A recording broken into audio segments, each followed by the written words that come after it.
இன்னைக்கு நம்ம ரேஷன் புழுங்கரிசியில் அருமையான உப்புமா செய்ய போகிறோம். அரிசியை வந்து நேற்றே புடைச்சி கழுவி சுத்தம் பண்ணி நல்லா காய வச்சு எடுத்து வச்சுருக்கேன் பாருங்கள்.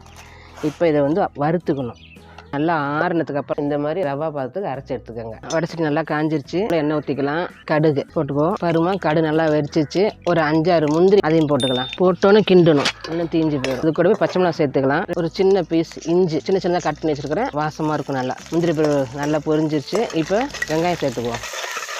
எங்கள் வீட்டு தோட்டத்தில் கருவேப்பிலை நல்லா ஃப்ரெஷ்ஷாக 2 கொத்து உருவி போட்டுக்கலாம். கடலை பருப்பு போட மறந்துட்டேன். வெங்காயம் ஒதுக்கி வச்சுட்டு ஓரமாக போட்டால் பொரிஞ்சிடும். எல்லாம் நல்லா வதங்கி வந்துருச்சு. இப்போ தண்ணி சேர்த்துக்கலாம். இப்போ வந்து உப்பு போடணும். நல்லா கொதி வந்துருச்சு. இப்போ நம்ம வறுத்து அரைச்சி வச்சு மாவை சேர்த்துக்கலாம். கொஞ்சம் கொஞ்சமாக போட்டுக்கின்றணும். செம்மையாக வாசமாக இருக்குது. தம்மில் அப்படியே மூடி வைக்கலாம். இப்போ அடுப்பில் வந்து இறக்கி வச்சோம். நல்லெண்ணெய் ஊற்றி ஒரு பெரட்டு தனித்தனியாக பிரிஞ்சு இருக்கும். ரேஷன் அரிசியில் செஞ்ச உப்புமா ரெடி ஆயிடுச்சு.